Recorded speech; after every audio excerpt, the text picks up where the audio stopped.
I request all the guests to be seated as we're starting with the next session.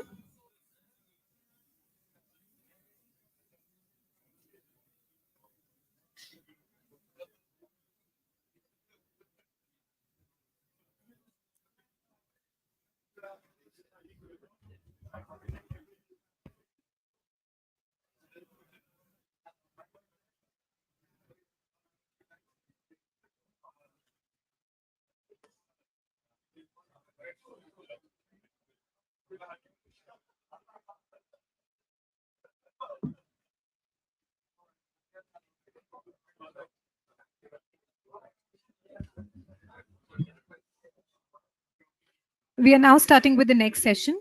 Ladies and gentlemen, I welcome you all to the inaugural session of KIZUNA, titled The Bigger Picture and the Ground, Connecting the Dots.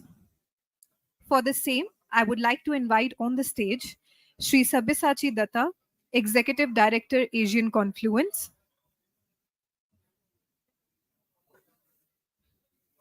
Ambassador Riva Ganguly Das, former Secretary East MEA, former Ambassador to Bangladesh, Member Governing Council Asian Confluence, His Excellency Ambassador Hiroshi Suzuki, Ambassador of Japan to India, His Excellency Ambassador Mustafizur Rahman, High Commissioner of Bangladesh to India, His Excellency Ambassador Pranay Kumar Verma, High Commissioner of India to Bangladesh, Shri Donald P. Walong, Chief Secretary Government of Meghalaya, and Shri P. Kumaran, Special Secretary Economic Relations and Development Partnership Administration, MEA, Government of India.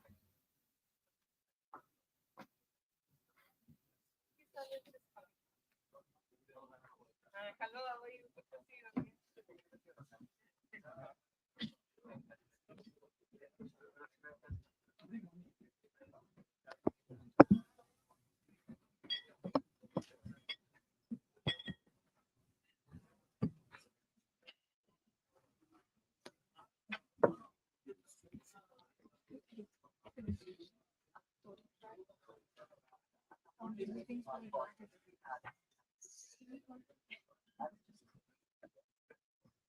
Ambassador Suzuki is gone round the corner.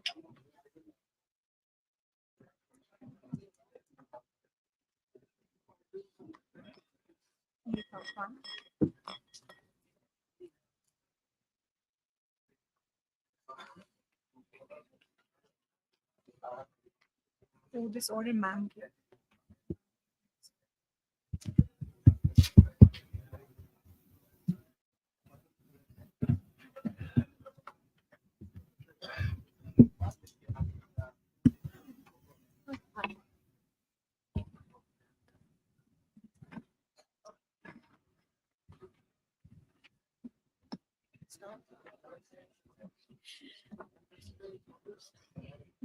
Start. I would now request Sri Sabyasachi Datta, Executive Director, Asian Confluence, to kindly felicitate our panelists with the traditional Ottorio.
May I now request all the panelists to kindly take out a moment for a group photograph?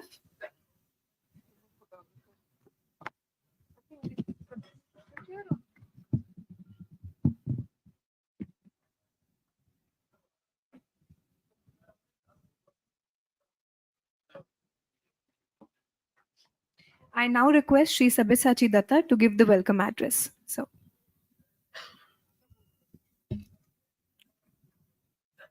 Again, a very, very good morning. Ambassador Riva Ganguly Das, the chair of today's session, Shri P. Kumaran, Special Secretary in the Economic Relations Division in the Ministry of External Affairs, Government of India, His Excellency Hiroshi Suzuki, the Ambassador of Japan to India, His Excellency Mustafizur Rahman, the High Commissioner of Bangladesh to India, Shri Moses Chalai, Secretary, Northeastern Council, Shri D.P. Walang, the Chief Secretary of Meghalaya, Honorable Minister Hamar from Mizoram, Honorable Members of Parliament, distinguished members from the business community, Professor Chawla from the Ministry of External Affairs, head of various institutions, members of the media, think tanks, ladies and gentlemen, on behalf of the Asian Confluence, our entire governing council members, our entire team, and our esteemed collaborators, the Policy Planning Department of the Ministry of External Affairs, Government of India, the Embassy of Japan, New Delhi, and the Northeastern Council, it's my honor and pleasure to welcome you to this fourth India-Japan Intellectual Conclave in this historic city of Shillong. Shillong is also known for its cherry blossom and also the city that served and still serves as a hub for the entire northeastern region. Shillong was historically the capital of what we call the undivided Assam, and which had a great amount of connectivity, and it comprises a large portion of what the region we are talking about today. So we're sort of revisiting the connect which already once existed. The word KIZUNA, if I may, for our non-Japanese friends, means heart-to-heart communication, if I'm correct. with a deep sense of mutual respect and trust. In Hindi, it means Gehra Sambandh. In Bangla, Gobhir সম্পর্ক. All which characterizes the nature of the relationship that our people and the countries that are here today enjoy. The relationship between India, Bangladesh, India, Japan, Japan, Bangladesh, and the other countries that are present here. Last year, at the third conclave in Agartala, as you saw in the presentations just before in the curtain raiser session, we discussed a lot on connectivity. This morning, we heard very detailed presentations of what has happened since. Friends, the picture is evolving very fast of a connected region full of opportunities and full of promise.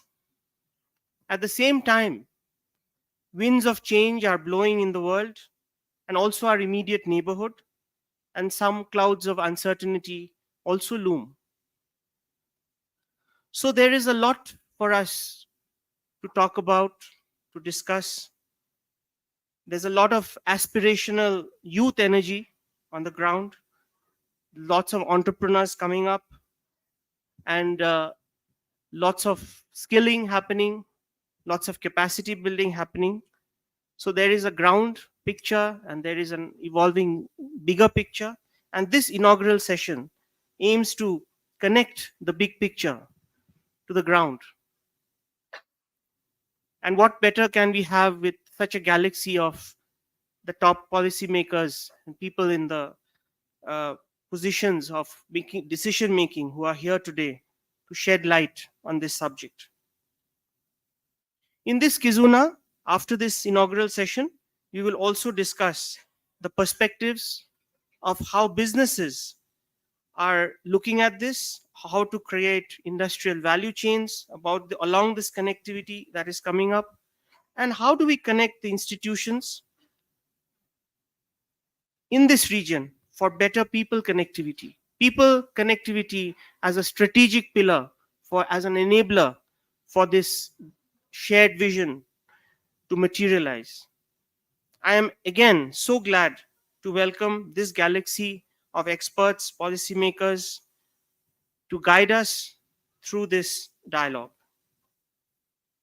I would also take this opportunity to thank the Sasakawa Peace Foundation and the government of Meghalaya for your support and encouragement to this process.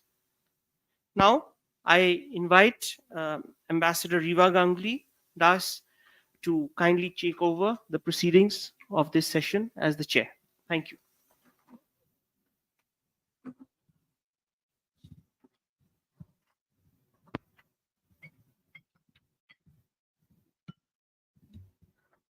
Honorable Minister, Honorable Members of Parliament, Excellencies, members of Asian Conference Governing Council, ladies and gentlemen, it's a great honor for me to chair the inaugural session of KIZUMA, the meaning of which Sabyasachi has already explained. As the name of the conclave suggests, it is about Northeast India, Bangladesh, and the Bay of Bengal in the Indo-Pacific. And the key words, I think, are the way forward.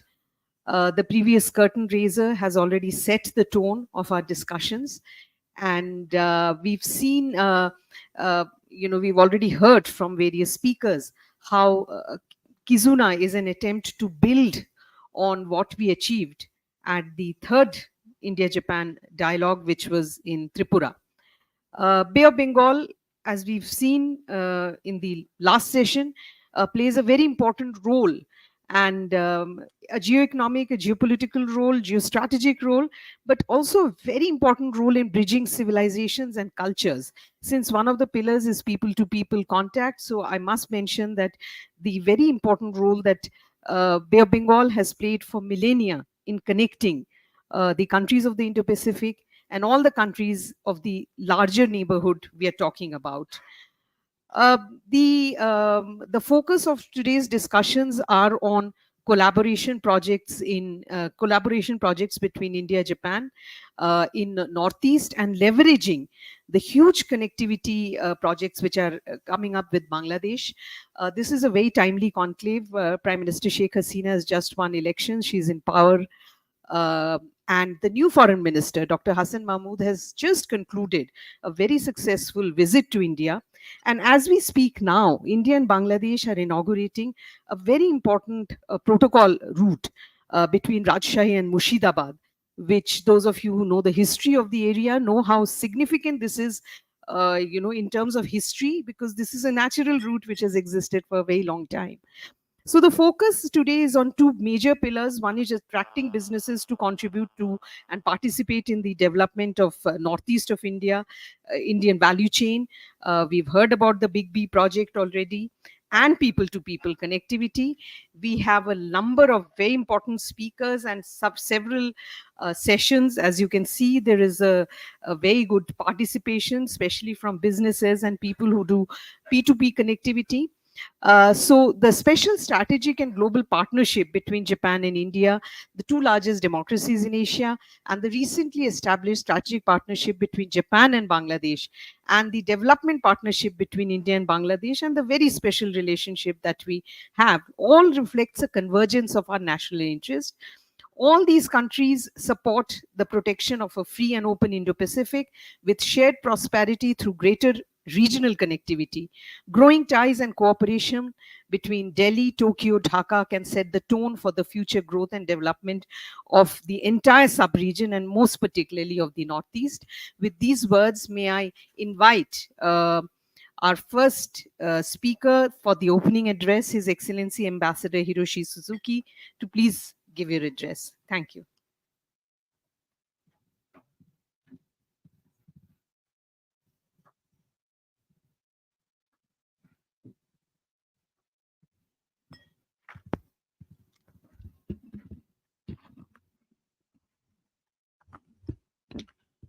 Ambassador Riva Ganguly, Governing Council Asian Conference, Shri Periyasamy Kumaran, Special Secretary, Economic Relations and Development Partnership, Ministry of External Affairs, His Excellency Ambassador Mustafizur Rahman, my good friend, High Commissioner of Bangladesh to India, Shri Moses Charai, Secretary, Northeastern Council, Shri Donald Phillips Warang, Chief Secretary, Government of Meghalaya, Shri Sibayasachi Dutta, Executive Director, Asian Conference, Honorable Members of Parliament, Excellencies, ladies and gentlemen, and friends. Thank you for attending the fourth Northeast State Intellectual Dialogue.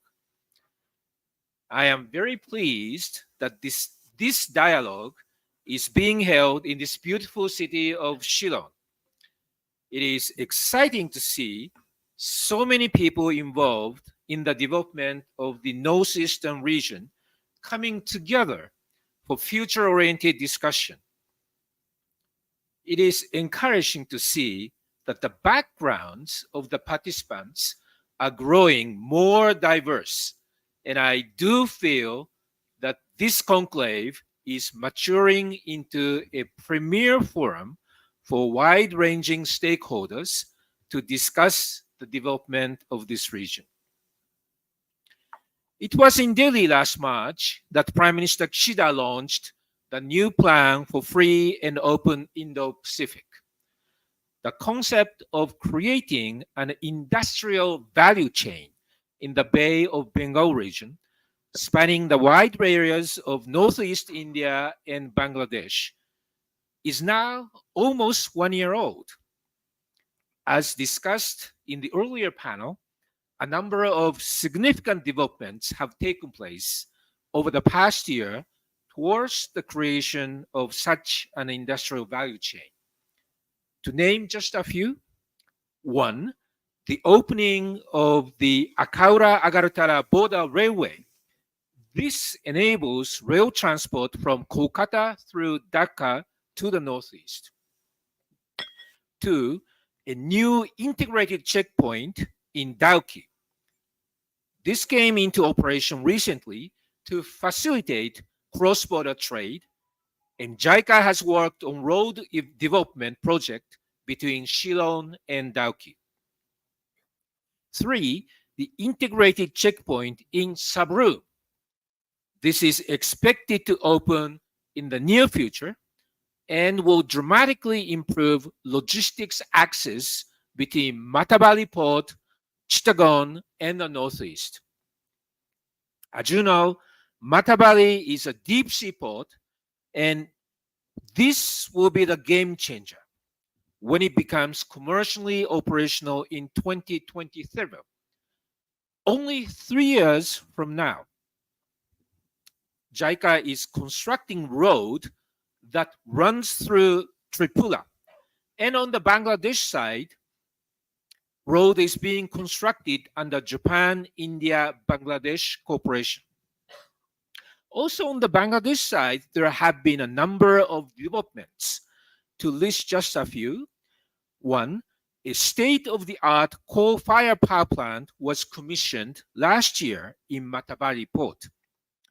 2. Following last year's conclave in Agartala, my embassy cooperated with the Japanese embassy in Dhaka to organize a mission consisting of Japanese business leaders and media representatives in Delhi. They visited Matabali Port last September and attended a networking event with Bangladesh counterparts in Dhaka. I take this opportunity to thank Mr. Horikoshi, Mr. Sugino, and Mr. Machida to make this possible. 3. The soon-to-be expected launch of EPA negotiations between Japan and Bangladesh, and the recently resumed direct flights between Dhaka and Tokyo will further strengthen economic links between Japan and the Bay of Bengal region. If the air connectivity between Dhaka and the northeast improves further, it would also enhance connectivity between Japan and the northeast. The JICA's cross-border survey, now in progress, will examine the way forward to build on these developments. And next week, Foreign Secretary Quattura and I will hold the Act East Forum in Delhi, where we discuss further concrete initiatives to realize this industrial value chain concept with the participation of officials from each northeastern states. To prepare myself for this, I would like to get fresh ideas for bringing new investments to the Northeast. To break the ice, let me share with you some of my wishes, my dreams for new investments. There are no guarantee that these will become reality, but I would like to think out of the box. First, potential sector is agriculture.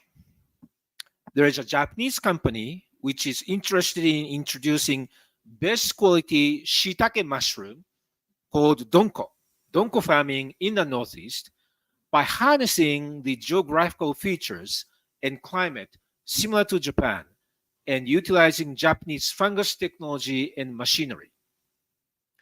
Another Japanese company has conducted an experiment on smart agriculture by using drone technology here in Meghalaya with the Northeast Center for Technology Application and Research. It would be wonderful if Japanese technology and know-how could be utilized to bring innovation in agriculture to start a new industry in the Northeast. In this context, let me also mention that last October, the Japanese Ministry of Agriculture, Forestry, and Fisheries held a job fair in the agricultural sector in Guwahati. It was attended by 250 people. Japanese assistance in the development of agricultural human resources in the Northeast states will further enhance the potential of creating a new industrial value chain.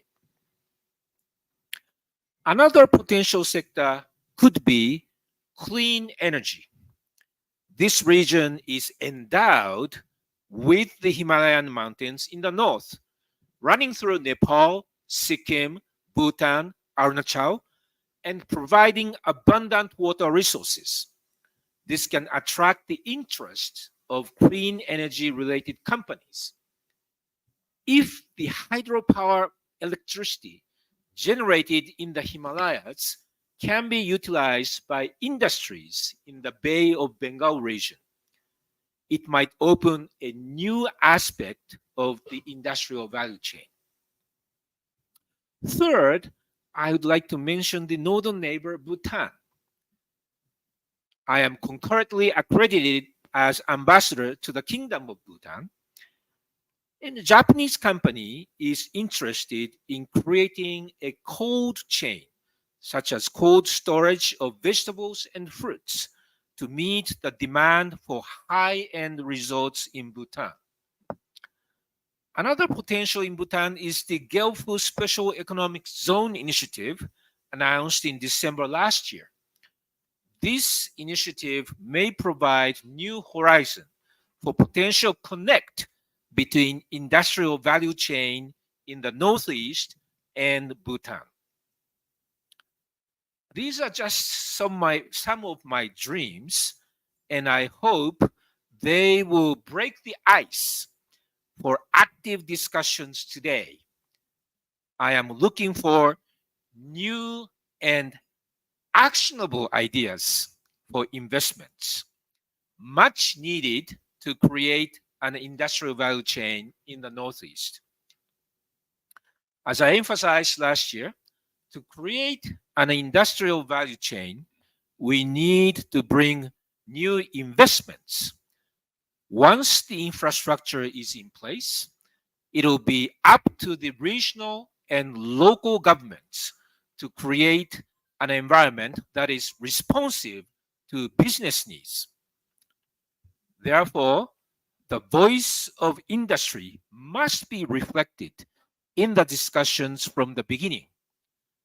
I would like to take a moment to express my sincere gratitude to a large number of business leaders from both Delhi and Dhaka who are participating in this conference today.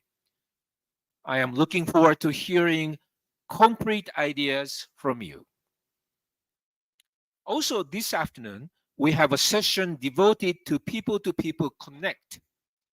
I would like to underline that without a robust human network, investment in industry will not flow in, even after infrastructure and investment policies are in place, because it is the people who enable smooth communication and troubleshooting between policies and businesses.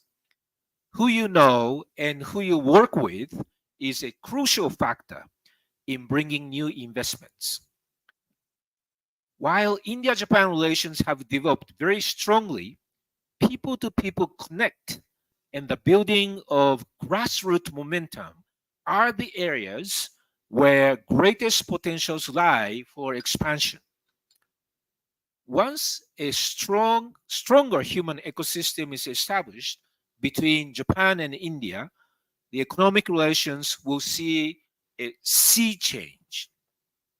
In order to push strongly the long-term expansion of Japan-India partnership over coming decades, this year should be the beginning year for a big bang in people-to-people connect between our two great nations. The Northeast is of particular importance in this context. In the last few years, young people from the Northeast have traveled to Japan to work in sectors such as caregiving, agriculture, and hospitality. they are making success stories. I'm sure you will get more details in the afternoon, but there is one elderly home called Sakuraso in Fukui Prefecture. They invited 15 Indian caregivers from the Northeast and achieved a phenomenal success. Another example is in Kochi Prefecture, where they invited 2 Indian agricultural workers. Again, it made a smashing hit that they called on the Kochi chief minister. Still, another most recent example is a lady from the Northeast went to Hokkaido in Noboribetsu Onsen, a very famous Japanese hot spring. And she's going to be loved by the Japanese people there in the hospitality fields. So, due to geographical and cultural proximities to Japan, it is natural that people of the Northeast fit in easily with Japanese society. They are beginning to enjoy extremely good reputation in Japan. I am pleased to note that from here, Meghalaya, 30 young caregivers are making preparations to go to Japan. Today, in the afternoon session, we have participants from sending organizations who help these young people smoothly settle into various workplaces in Japan. So please listen to their presentations with great interest. There are also increasing opportunities for young Japanese people coming to the Northeast, with students from Gifu University and other Japanese universities studying at IIT Guwahati. It is my sincere hope that these talented young people from the Northeast and Japan will become bridges between our two countries and take Japan-India partnership to greater heights.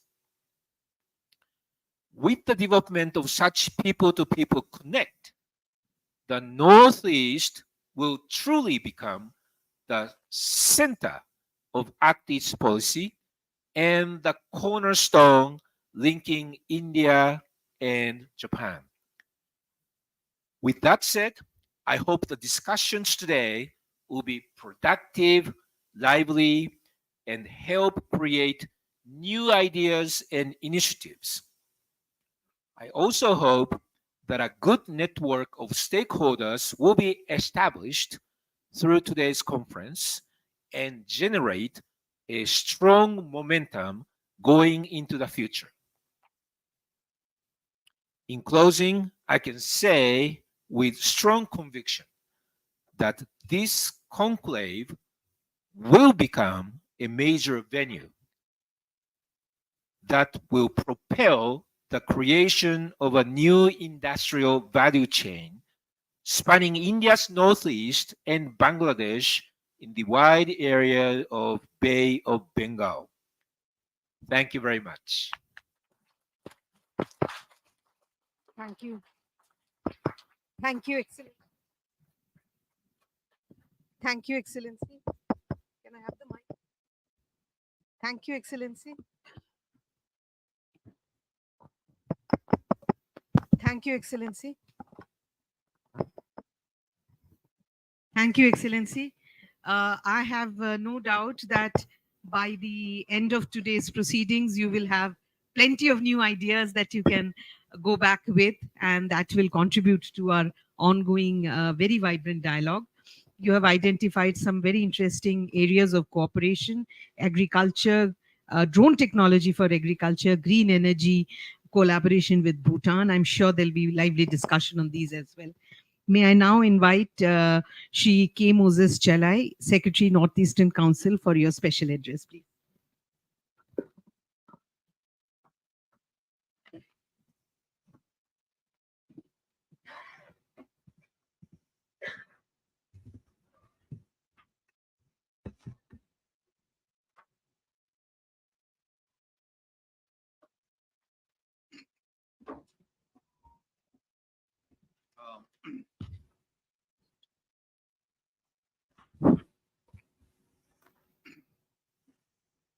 Madam Ambassador Riva Gangli, thus the chairperson.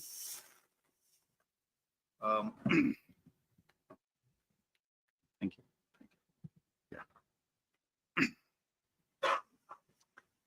Chief Secretary of Meghalaya, Honorable MPs, yes, and Honorable Ministers whom we have, and the Ambassador, the High Commissioner from Bangladesh, and all the Madam Shakuntala and all the distinguished participants here today.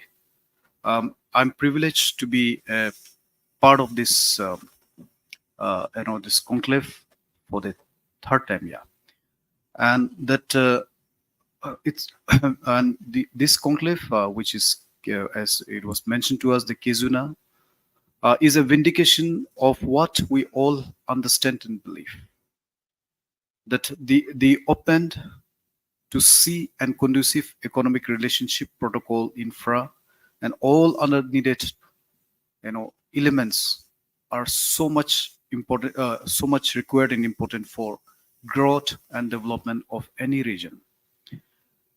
Appreciate what MEA, the embassy, Japanese embassy, Bangladesh counterparts, and all the people in the third space are bringing together, and that's even the connectivity, the relationship, the business vision, and in a comprehensive, in a comprehensive manner, for all of us, those are around this Bay of Bengal. The world is moving on, and the world moves on ideas, and we know that nothing is more powerful than an idea whose time has come, and I believe that this is one of them. As we know that streams and rivulets, they join, and they, finally they become an unstoppable river. I believe that this should become one of those unstoppable idea and river that will push its way through, and that we will achieve what we need to achieve. Ambassador also has mentioned, and the earlier speakers, Sabia and everyone has mentioned about it, that the Matarbari, that deep sea port, which is, I think, is going to be the real game changer. And I also, on behalf of NEC, has been also mentioning and highlighting and emphasizing about this, this port and the opportunities that will throw up by this port in the region, and it's beginning to gain momentum of understanding and appreciating of the same. The recent that mentioned also Akura Agartala railway links.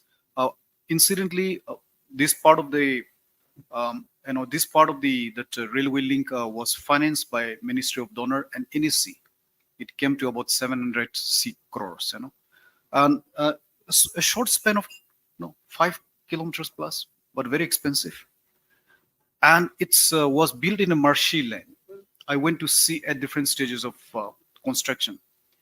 The piling alone, if taken up in single file and one line, it comes to about 40 kilometers. That kind of piling was done. And now if we go and see it, nothing is there. Everything's deep inside. Everything seems to be quiet and normal outside of it. And for the railway station that was put up, and we have to bring in about 1.8 lakh truckloads of art to be done.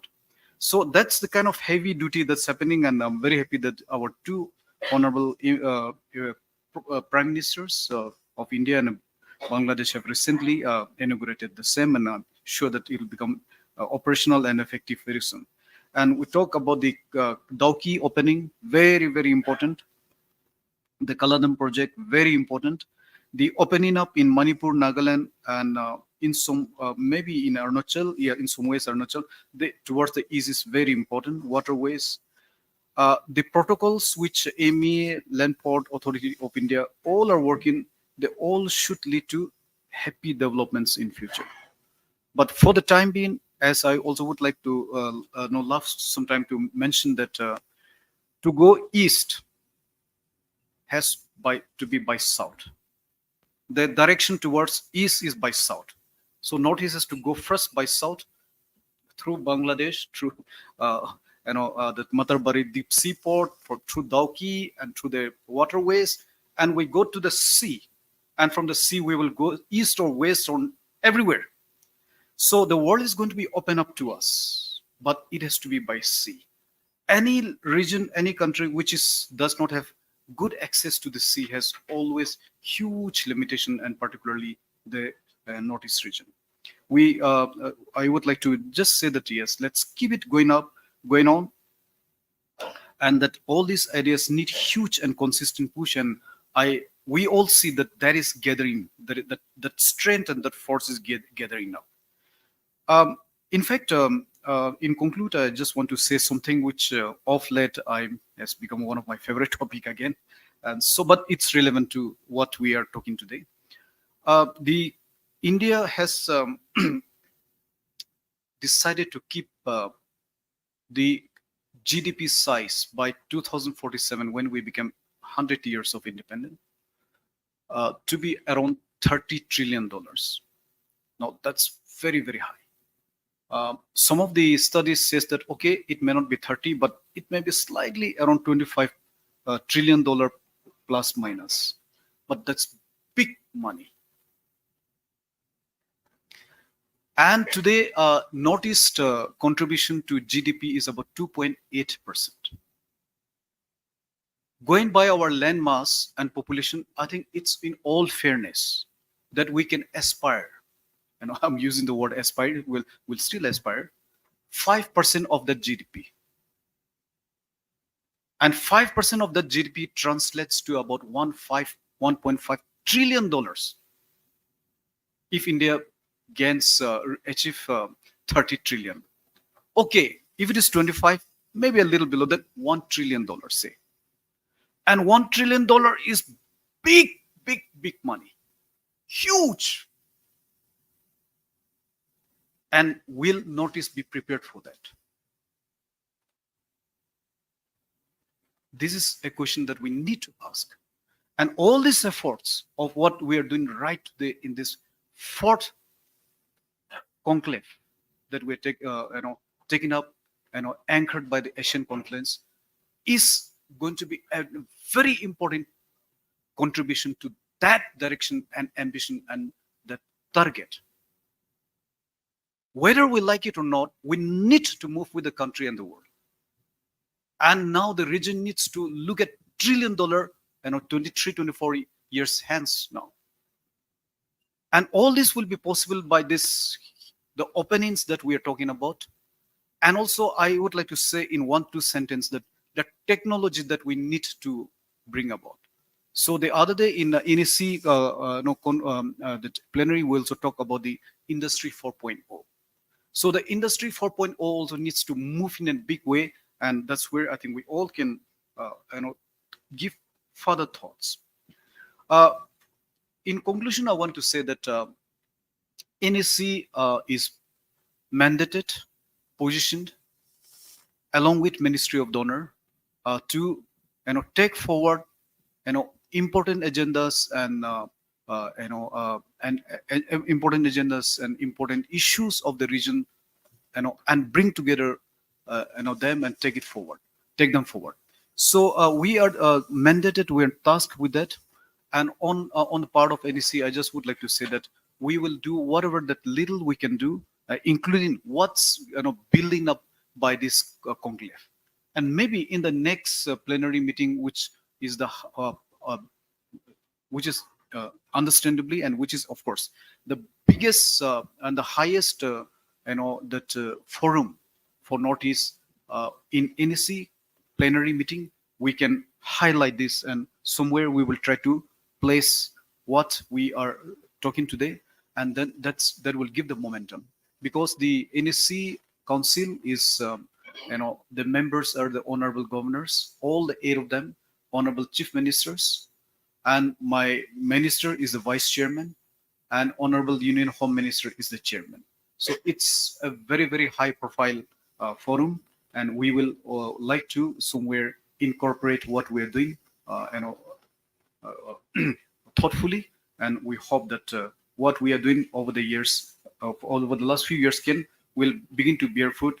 But as I said, that we will let's continue to uh, continue to persist on this, and otherwise we see that even in the last 4 years, I've attended many conferences in the region.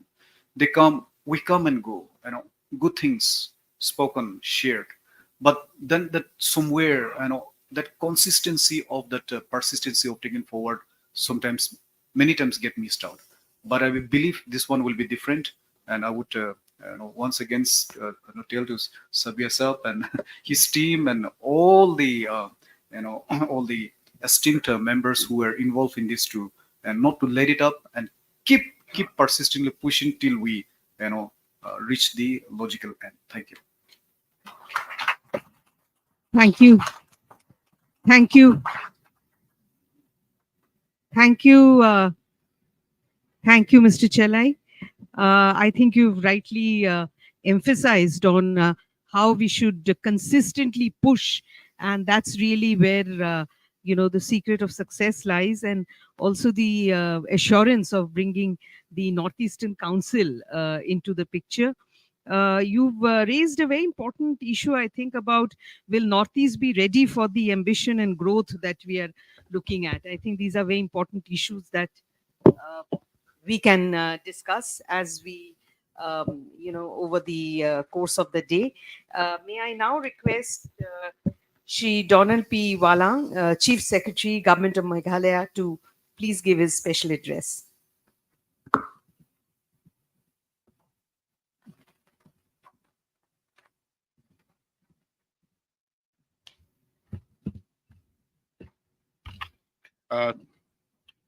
Thank you, ma'am. Thank you, ma'am. Madam Ambassador Riva Ganguly Das, the former Secretary ESMEA, who's chairing this session. The Special Secretary, Economic Relations and Development, Partnership Administration of MEA, Mr. P. Kumaran. His Excellency Ambassador Hiroshi Suzuki, Ambassador of Japan to India. His Excellency Ambassador Mustafizur Rahman, High Commissioner of Bangladesh to India. My colleague, Mr. Moses Chalai, Secretary of the North Eastern Council. The Executive Director of Asian Conference, Sabia Datta, who's a good friend of mine. The ministers who are present here, the members of parliament who are here. I can see Madam Shakuntala Gamlin, former secretary and Chief Secretary of Arunachal Pradesh, also is here. All the delegates who are present here, of course, Mr. R.O. Walang, who was former ambassador, is also here. Then all the delegates who are present from India as well as abroad. First and foremost, as the host state, I'll take this opportunity of welcoming all of you to Shillong. We are glad to host this conference in conjunction with Asian Conference, and I'm sure you're enjoying the hospitality of Sabia. He's now an expert in this. This is the 4th edition of the India-Japan Intellectual Conclave, and I'm sure that he's taking good care of all of you. Meghalaya is a happening place, and a lot of developments are happening all around the state, all around the districts, in fact, and I'm sure that you'll be taken around to various places of tourist interest also.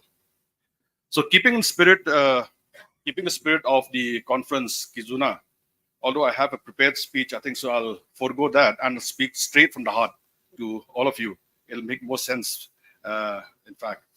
So starting with the state of Meghalaya, since Moses had already given a broad landscape of the Northeastern Council, I'll just talk about Meghalaya a bit. See, the GSDP of the state today stands at about 45,000 crores, the gross state domestic product. And the budget, which was passed last year, was about 21,000 crores. This year will be a little bit more, maybe 24 and 5. It's to be finalized by next week. Now, the vision of the new government, which came in last year, that is the vision of our Honorable Chief Minister, Shri Conrad Sangma, is that by 2028, when we go back to the people, the size of the economy of the state should be at least 10 billion. I mean, that broad target has already been given to all of us and has already been shared with all concerned. 10 billion means approximately about 84,000 crores. Today, we are standing at about 45,000 crores. So we're looking at an additional amount of about 40,000 crores to be pumped into the local economy of the state. It's a small state. For a big state, it's nothing. But for a small state in Meghalaya, it's a big challenge. Now, if you look at a gap, 45,000 vis-a-vis 85,000 crores, 40,000 crores in the next 4 years, it's going to be very, very challenging. And we have identified various sectors. For example, we are looking at connectivity. We are looking at tourism, which is one of the prime sectors in the state. We're looking at health. We're looking at education. We're looking at the IT and the ITES sector. These are the various sectors that we're looking for investments in the state. And we need these investments from domestic as well as international investors. And we are creating a conducive atmosphere in the state for all of this. Now, if you look at the Northeast, if you look at this whole region, you can see different dots at different places.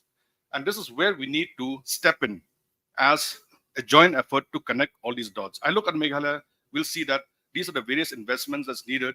We look at Nagaland, we look at Mizoram, we look at Tripura. Yes, the dots are there. We need to connect them. And I'm sure with this conclave, with the contribution of all, with the discussions and deliberations, we'll be able to make that connection. As far as challenges in the state is concerned, let us start first with the urban sector. In the urban sector, we have two major towns. One is Shillong and one is Tura. Starting with Tura, Tura is a tier 4 city as defined by the urban ministry government of India. It is one of the upcoming cities in the state, in the region. And the investments that is coming to Tura is actually quite phenomenal in its own way. We just inaugurated a huge state-of-the-art stadium over there where we had the Meghalaya Games, in which more than 3,000 participants took place. Her Excellency President came and inaugurated the games and it was a huge success. We are opening up with a new medical college in Tura, which is coming in about, maybe we are looking at about 18 months from now. And then the College of Urban Planning and Architecture is going to be inaugurated in about a couple of months' time, before the Model Code of Conduct, hopefully. The Williamson Sangma State University is located in Tura. So huge investments have taken place. In fact, last Friday, we just got the sanction for 127 crores tech park to be located in Tura through PM Divine. So a lot of investments is coming into Tura. Now, why I'm stating this, I'm not saying that great things are happening. What I'm saying that we need more investments, number one, and we need help. Help in what? To develop Tura into one of the most beautiful small towns in the country. It's a very well-planned city. We need urban planners.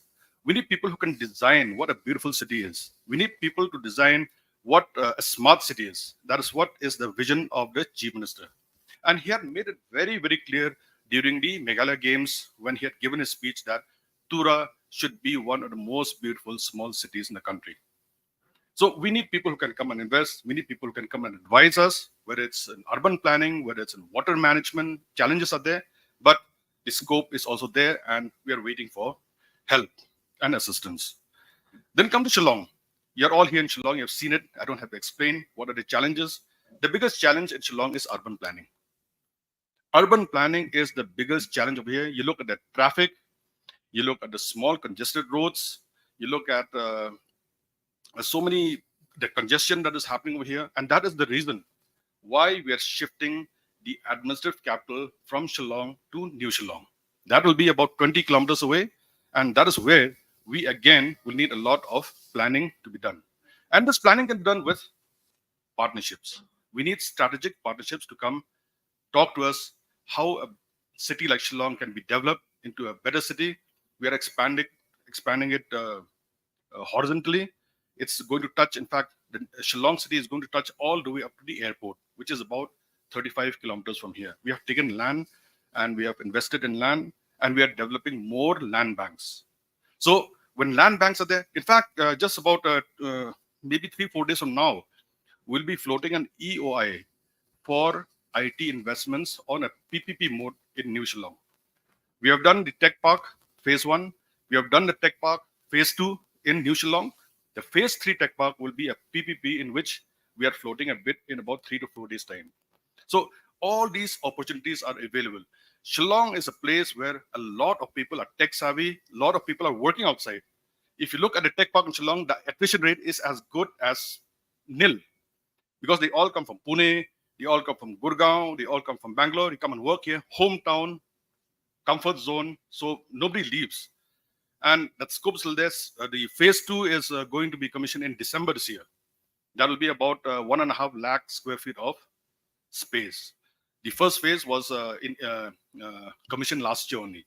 So this third phase will be a PPP project for New Shillong. So we have a lot of scope and in the urban sector, both in Shillong as well as Tura. Then when we talk about the rural sector, if you look at the history of Meghalaya, the southern slopes, that is the slopes covering Dauki, covering Cherrapunji and all that, used to be the most prosperous area pre-independence. And then the border suddenly closed. And when the borders closed, from Bangladesh, people couldn't come anymore, and people from India couldn't trade, from the southern slopes couldn't trade anymore with Bangladesh freely.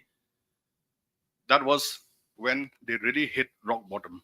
Economically, it was a huge, huge dampener. And that is where we now, as policymakers, as investors, need to look at this point. The people from the southern slopes, they need to be empowered again. I'm happy that there are a lot of plans of developing new connectivity roads through Bangladesh to go all the way up to West Bengal. I hope that bears fruition soon. But for now, my request is that from Bangladesh, we have made this request to the government of India. It's still pending. I don't know what are the reasons for the pendency. But our request from the state government is that the border should open up a little bit, in the sense that tourists from Bangladesh should be able to come to India with a visa on arrival at Dauki. That is what we want. There are 2-3 reasons why I'm saying that. I remember just last year in the month of September, I was in Singapore on a private visit, and I was walking in the promenade in Singapore, and I met some Bengali-speaking young boys, actually, about maybe in the early 30s, late 20s. So I asked them, "Are you from West Bengal? Are you from India, West Bengal?" They said, "No, we're not from Bengal. We're not from India. We are from Bangladesh." About 6-7 of them, walking together, enjoying, singing with their Bengali songs. I said, "You're from Bangladesh and all that." Achha.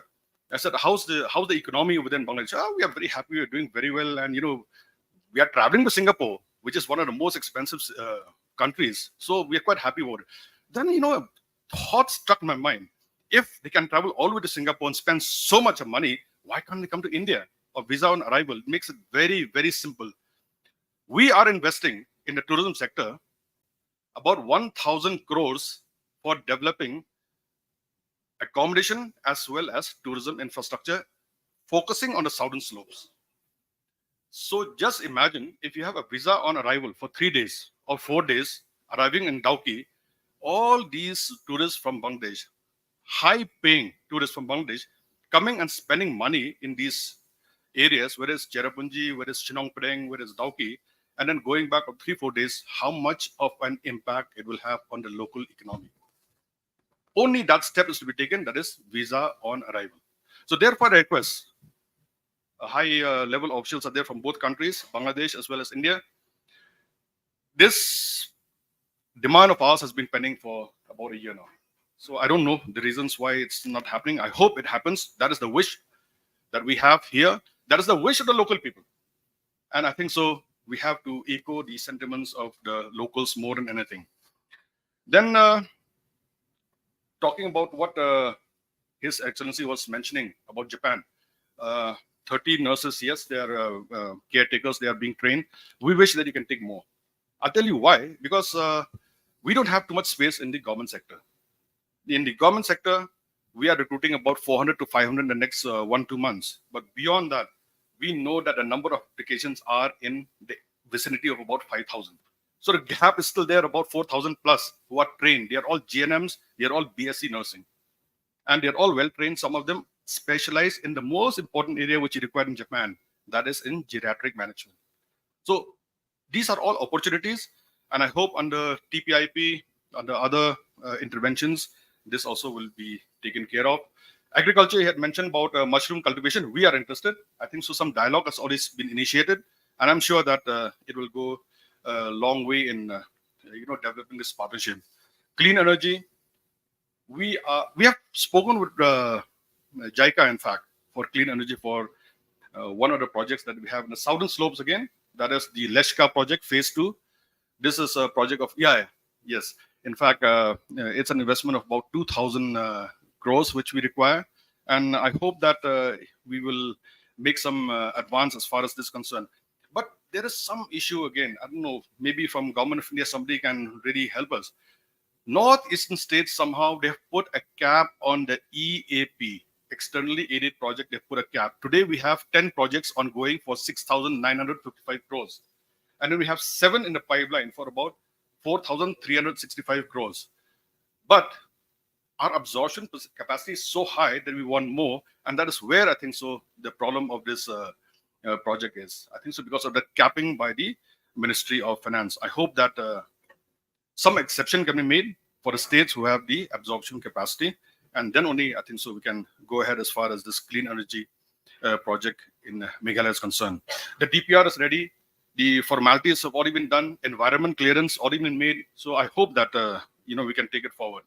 So as far as Bangladesh is concerned, I've already mentioned visa on arrival is the most important thing, and of course developing additional border huts. This is very important, of course, both from both sides, because I had gone to a border hut about 3-4 months back. The amount of activity that happens within a border hut is a sight to behold. People from all over, mixing around and transacting business and all that. It was very, very interesting.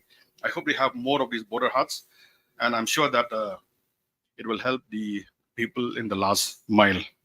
So with these few words from my side, I would like to once again thank all of you who are here. Thank you to Asian Conference for giving me this opportunity to share with you my thoughts. And I'm sure that you'll have very good discussions, deliberations. My only request is, whatever takeaways are there from here, whatever declaration you make in this conference, kindly share with us in the government for follow-up action. There is no point of discussing anything in any forum unless there is follow-up action.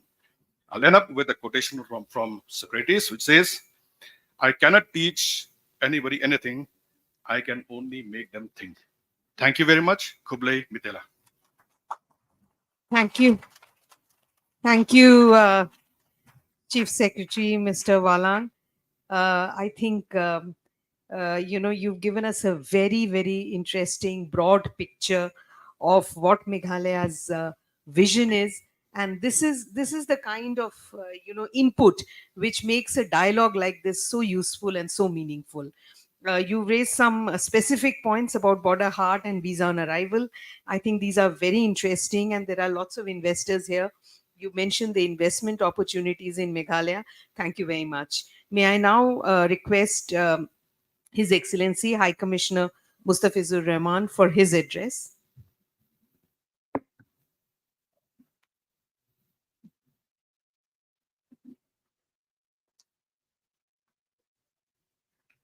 Madam Chair, Ambassador Deva Ganguly Das, Special Secretary Mr. Kumaran, senior government representatives of the state of Meghalaya, Chief Secretary Mr. Walan, Secretary Mr. Chalai of NEC, my good friend Ambassador Hiroshi Suzuki, Mr. Subhashji Dutt, distinguished guests, ladies and gentlemen, very good morning to you all. I wish to extend my sincere appreciation to the organizers, Asian Conference, Embassy of Japan and others for convening this important conclave here in this majestic Shillong, call it the Scotland of the East, a place close to the nature with a captivating blend of waterfalls and forests.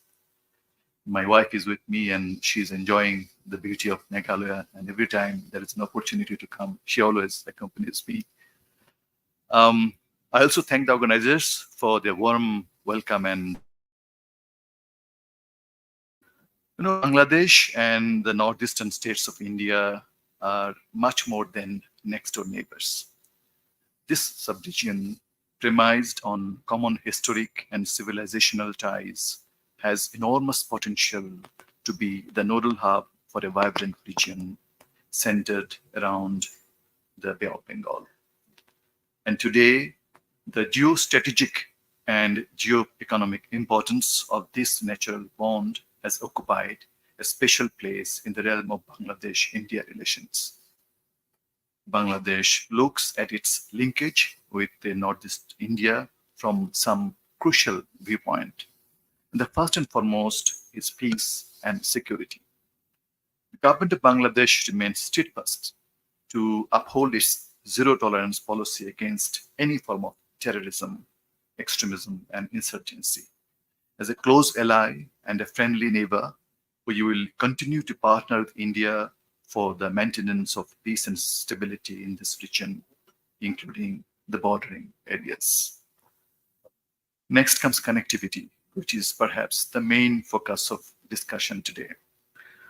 Today's Bangladesh-India relations promise hope and optimism to reap the potentials of connectivity. In this respect, both sides have already made significant progress in restoring the pre-partition communication network and improving connectivity and related infrastructure. Some of those have already been mentioned by the speakers before me. We are convinced that seamless connectivity between Bangladesh and India, particularly with Northeast India, can bring a substantial change to the overall growth and development in the region. Some of the examples have already been mentioned by the speakers before me. The construction of the Moitri Bridge over the Feni River, it has reduced the distance between Tripura and Chattogram port to just less than 100 kilometers. The recently inaugurated Akhaura-Agartala cross-border rail link has shortened the distance from Tripura to Kolkata by 1100 kilometers, and the duration is reduced from 31 hours to just 10 hours only. Bangladesh has also offered India to use its Chattogram and Mongla ports and already issued the notification for operationalization of these two ports. We have heard about Matarbari. I mean, not this session, even the session before in the past. This, given its proximity to India's northeast, the port can indeed help boost economic activities in the region, providing close access to global shipping lanes. And Japan's involvement and support in this project and the initiative to create an industrial value chain is very promising, very encouraging. Japan continues to remain Bangladesh's long-standing and most trusted development partner, and we value it very much.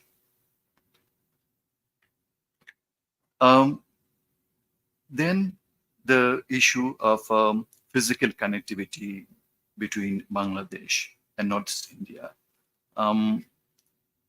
We need to grab this opportunity to achieve a win-win situation. We underline that the utilization of connectivity must be productive for all concerned and mutually beneficial.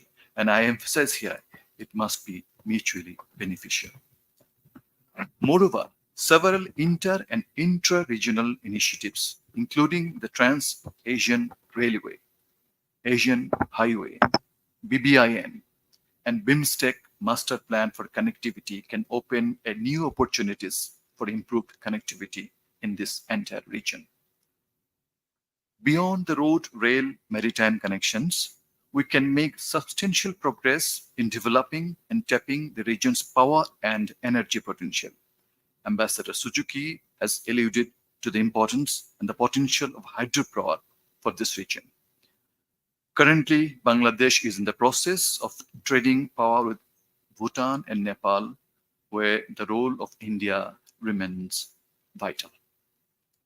And this brings me to the last point, which is the trade and investment. And I understand This is the crux of the issue of this BD India-Japan joint endeavor, which is offering through series of conclaves that here this Asian conference has been taking initiative of. In fact, the nexus between Bangladesh and the Northeast determines the current pattern of trade between our two countries. In Bangladesh, there is a high demand of minerals and natural resources which are found in Northeast India. So from our side, we can increase import of resources such as coal, limestone, stone chips, and bamboo from the Northeast region. On the other hand, these states can import finished goods like cement, plastic, ready-made garments, processed food, and soft beverages from Bangladesh. This could make a more compelling case for increased trade between Bangladesh and the Northeast. At the same time, Bangladesh and India need to work more closely to remove the existing non-tariff barriers, including inadequate infrastructure at the ICP LCPs, lack of harmonization of standards, and port restrictions. These are crucial for seamless transportation and speedy supply of goods across the border. And we cannot ignore the importance of stronger people-to-people contact, which has been re-emphasized by Ambassador Suzuki. And the Chief Secretary Wallan made an interesting proposal which deserves our due attention. Visa has been a major issue that we are currently grappling with, particularly getting a visa to visit India. Distinguished guests, ladies and gentlemen, we have been implementing a pro-business and pro-investment policy to spur industrialization and development in Bangladesh. We have developed 2 special economic zones in Mongla and Mishrai solely for the investors from India.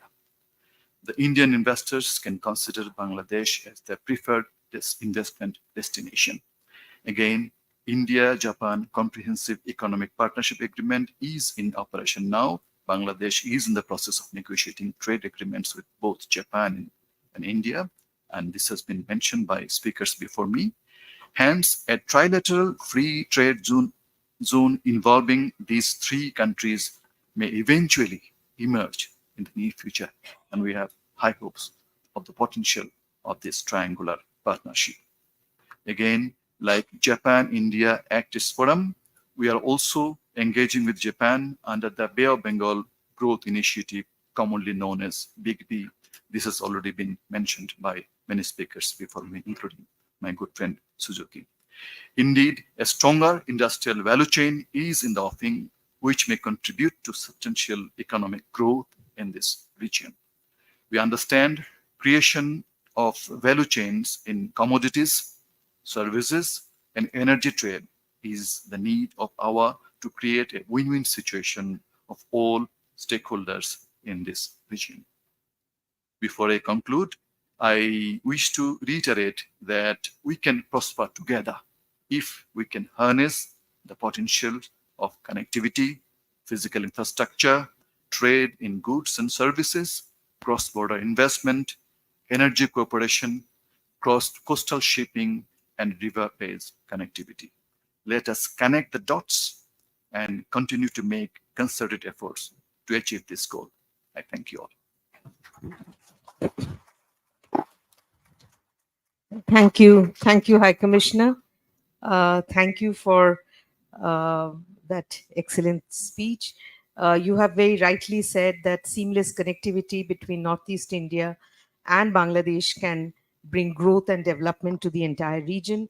As somebody who's been following the relationship for a very long time, I can say that it has taken many years of extreme hard work by policymakers and other stakeholders to reach the stage that we have reached. Today, we talk about connectivity so easily, and it has not been an easy path, as we all know. It has happened because of the political vision of our leaders and who have pushed this. And so, this is an opportunity we really need to grab, as you have rightly said. I now have the distinct honor and pleasure to invite Shri P. Kumaran, who's Special Secretary, Economic Relations and Development Partnership Administration in the Ministry of External Affairs, for his keynote address. Ambassador High Commissioner Kumaran was our last High Commissioner in Singapore. That was his last posting. Kumaran, the floor is yours.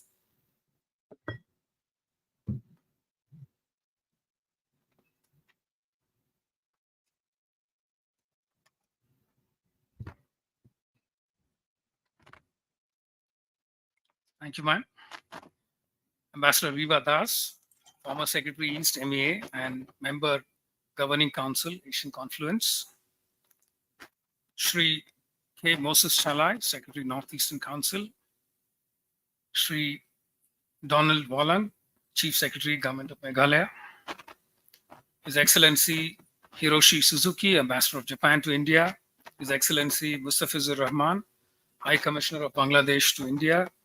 Shri Sabyasachi Datta, Executive Director, Asian Confluence Chair. Honorable Members of Parliament, other distinguished invitees, Namaskar and good morning. I head my current responsibility, the Economic Relations and DPA, Development Partnership Administration verticals in the Ministry of External Affairs. And both the verticals that I head fit very neatly into the subject of today's conference. And therefore, I'm very pleased to join you today for the 4th India-Japan Intellectual Conclave, KIZUNA. Congratulations to Asian Confluence for organizing another round of this forum that takes forward the constructive dialogue on India-Japan cooperation in this important region. The Ministry of External Affairs is pleased to extend support to this event.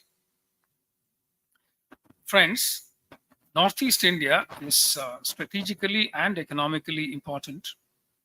It is a gateway that connects us to other dynamic growth engines in Asia. It is currently undergoing a remarkable transformation and growth, be it in tourism, education, or healthcare. This has been aided by the increased focus on connectivity, which is a cornerstone for regional economic partnerships and enhanced economic integration. It helps unlock the potential of regional value chains and production networks, thereby creating corridors of prosperity, as several speakers have underlined before me. Work has begun to upgrade several roads under the framework of SASEC. We have also been exploring ways to further improve connectivity between India, particularly the Northeast and Bangladesh, through a cross-border logistics improvement study being carried out by JICA. We look forward to its recommendations. Increased connectivity between a growing Northeast and a growing Bangladesh will be a game changer for the broader region.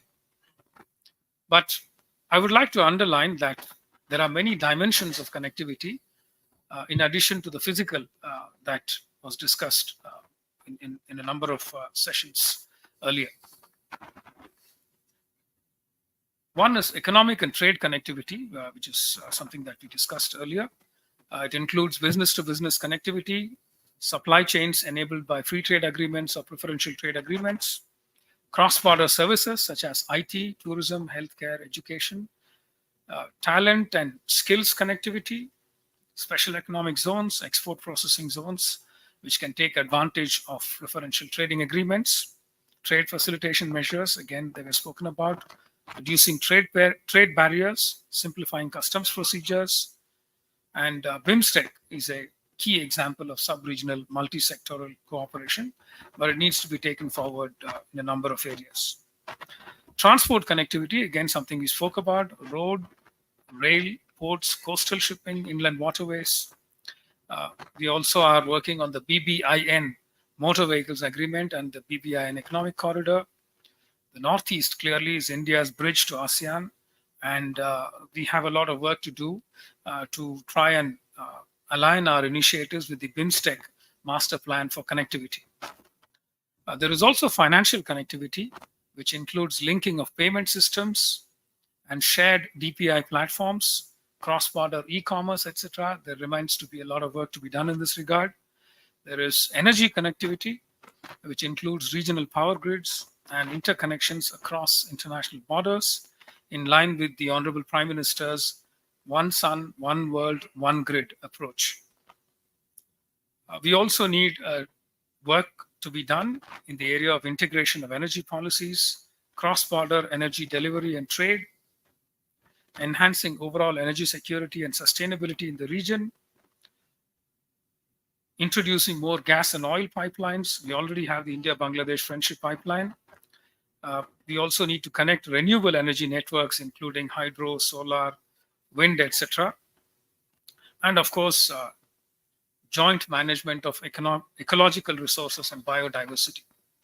We also have cultural connectivity, which was referred to earlier, cultural exchanges, tourism links to enhance mutual understanding, collaborations between educational institutions, people-to-people connectivity, and refining and reinforcing historical links.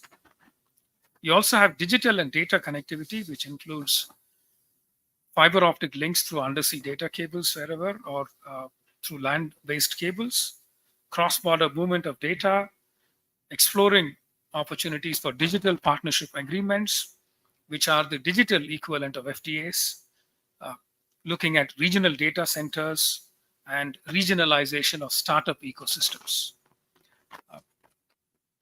High Commissioner Mustafizur spoke about security cooperation. It is very, very important. And I would actually include it as a part of the overall concept of connectivity.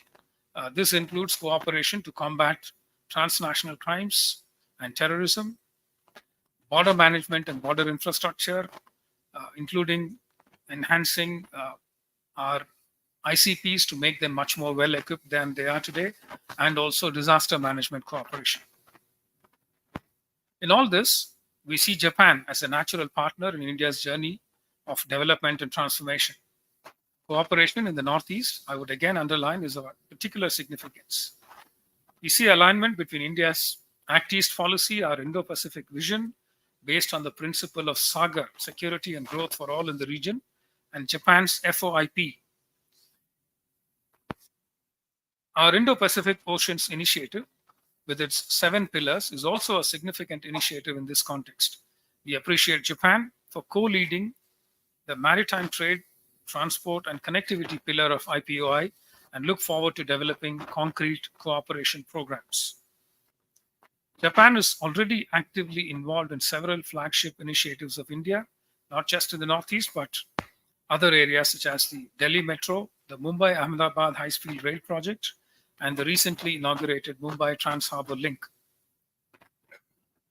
Noteworthy areas of particular significance, including ICT and digitization, energy, space, food processing, science and technology, healthcare, and R&D cooperation.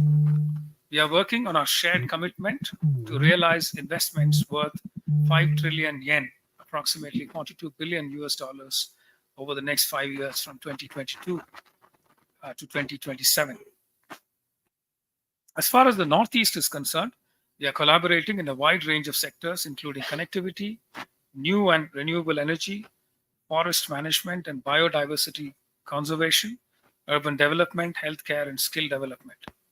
The Act East Forum, co-chaired by the Foreign Secretary and the Ambassador of Japan in India, helps streamline our bilateral cooperation for development in the Northeast. The DPA division of MEA looks forward to actively engaging as part of the Act East Forum to try and take some of these initiatives forward. There is a long list of projects that we've done together, but I'll try and skip that so that I have a chance to make a few other points, since a lot of them have already been mentioned by earlier speakers. As the contours of the economy of the region change and develop, we welcome increased Japanese investments in the Northeast, including the Japanese Industrial Township, JIT, in Guwahati. Enhanced people-to-people relations will further strengthen our bilateral relationship. We welcome Japanese businesses, academia, youth, cultural groups, and others to explore the rich tapestry of opportunities in Northeast India. I'm also certain that Japanese tourists will be delighted to experience the natural beauty of this region. For this, we hope that we can connect relevant entities working in the tourism sector more deeply. Friends, we welcome greater coordination with Japan to undertake projects in a triangular format to maximize synergies and outcomes both in our neighborhood and the broader Indo-Pacific region in all dimensions of connectivity. DPA division looks forward to working with JICA to explore new ideas in this context. The India-Japan partnership today has become all-encompassing in nature, covering practically all areas of cooperation. Our bilateral strategic partnership is reflected in arrangements such as Quad, the Supply Chain Resilience Initiative, the India-Japan Clean Energy Partnership, and the recent MOU on Semiconductor Supply Chain Partnership. Both countries have also joined multilateral initiatives like the Indo-Pacific Economic Framework for Prosperity, IPEF, and these are critical in ensuring a secure and resilient global economy. Defense and security, a key pillar of our partnership, has seen new highs in recent years. There has been an increasing frequency of defense exchanges across the entire spectrum. In January this year, we achieved a new milestone by successfully conducting Veer Guardian, the first bilateral fighter aircraft exercise. 2023 was a landmark year in our bilateral relationship, marked by extensive G2G, B2B, and P2P exchanges across diverse sectors. Notably, our prime ministers met thrice in Delhi in March and later at the G7 in Hiroshima and the G20 in New Delhi. We also marked the 70th anniversary of establishment of India-Japan diplomatic relations. We celebrated 2023 as India-Japan Tourism Exchange Year with the theme Connecting Himalayas with Mount Fuji. The purpose of these celebrations is to facilitate greater engagement between our people to further solidify the foundation of our relationship. Allow me also to briefly touch upon our connectivity initiatives with Bangladesh, as it is a significant pillar of the India-Bangladesh bilateral relationship. Several infrastructure projects are being undertaken under Indian LOCs and grants and aid to boost connectivity between India and Bangladesh in railway, road, inland waterways, power, and energy sectors. Several of them have already been referred to, including the Akhada-Agartala rail link, the upgradation of several key road links and integrated checkpoints. I would also add to these the 5 bus services between India and Bangladesh, connecting Kolkata and northeastern India. We also heard from High Commissioner Mustafizur about having completed the legal and administrative steps for the use of Chattogram and Mongla ports for transshipment of goods between the Northeast and the rest of India through Bangladesh. We also have detailed protocols for inland water transit and trade between India and Bangladesh, and these are being further streamlined. Both Prime Ministers jointly inaugurated Maitri Setu over River Feni in Tripura in 2021. 5 of the 6 pre-1965 rail links have been restored. Mithali Express is the 3rd cross-border passenger train service in addition to Maitri Express and Bandhan Express. We also have the Maitri Power Plant, the railway line connecting the Khulna and Mongla port. We have a 131-kilometer pipeline, the India-Bangladesh Friendship Pipeline, for supply of 1 million metric ton per annum of high-speed diesel to Bangladesh. India also supplies 160 megawatts of power to Bangladesh through a link in Tripura since 2015, in addition to a 1,000 megawatt connectivity line through the Behrampur-Peramada link since 2013. India-Bangladesh connectivity is also expanded to include digital and people-to-people connectivity with multiple initiatives such as 12 high-tech or IT parks in 12 districts of Bangladesh, an MOU between Bangladesh Bank and National Payments Corporation of India for cross-border payments using the UPI Binimoy digital payment interfaces, the India-Bangladesh Startup Bridge, and the significant expansion of India's visa facilities for Bangladesh, which is today the largest visa operation worldwide for India. Friends, India, Bangladesh, and Japan can work together to expand connectivity with ASEAN along the east-west axis. This could be both by rail and road on land, in addition to the maritime domain. The Kaladan multimodal transit project and the India-Myanmar trilateral highway will be big enablers when the situation in Myanmar improves. The Matharbadi deep sea port, as was mentioned multiple times before me, offers another important corridor of connectivity between Bangladesh, the Northeast, and indeed beyond.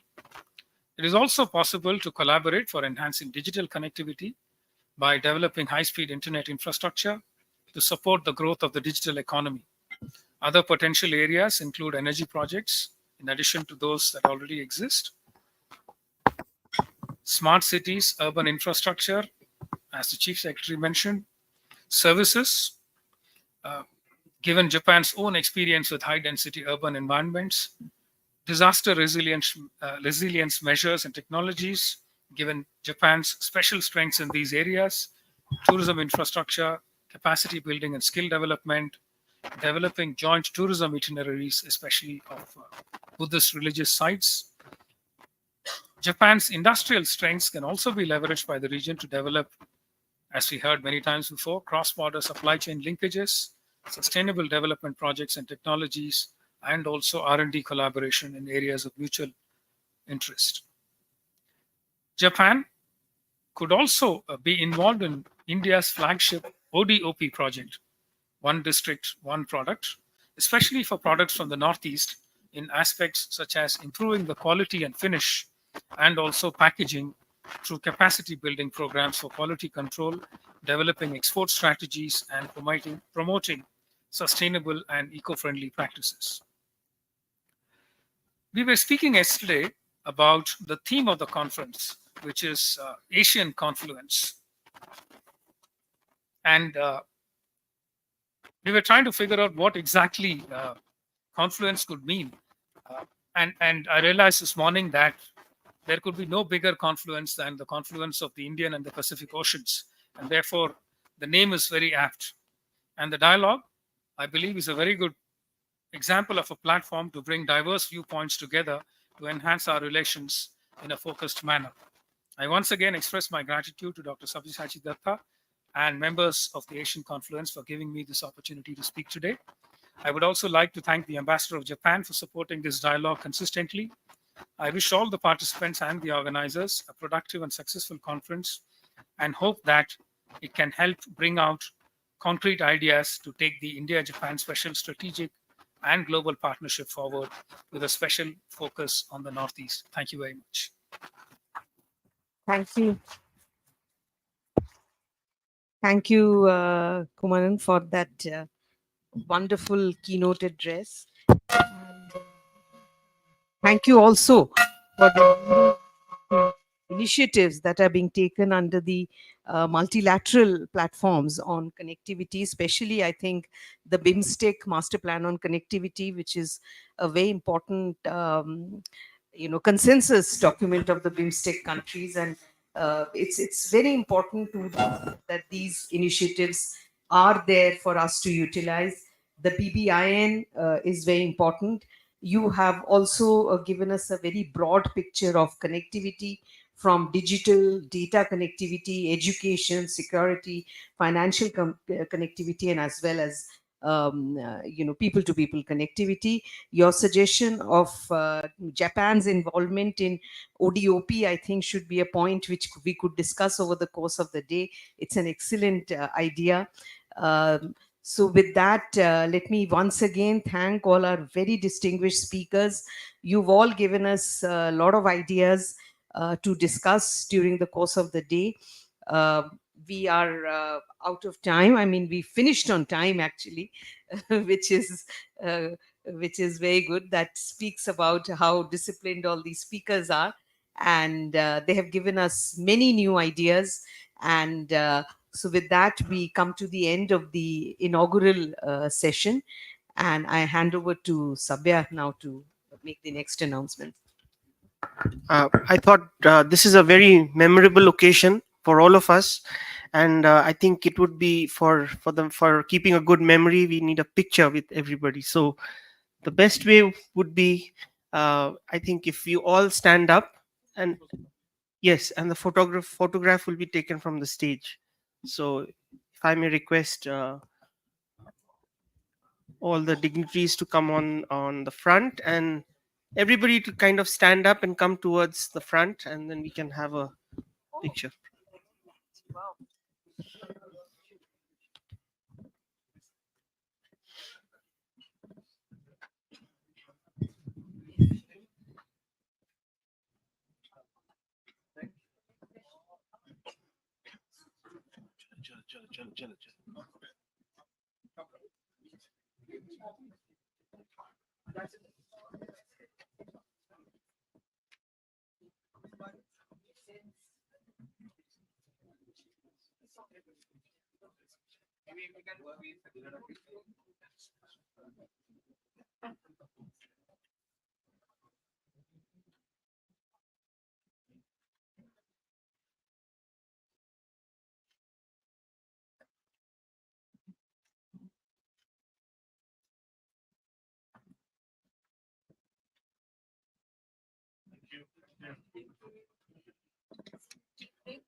Ladies and gentlemen, we have a half an hour tea break now.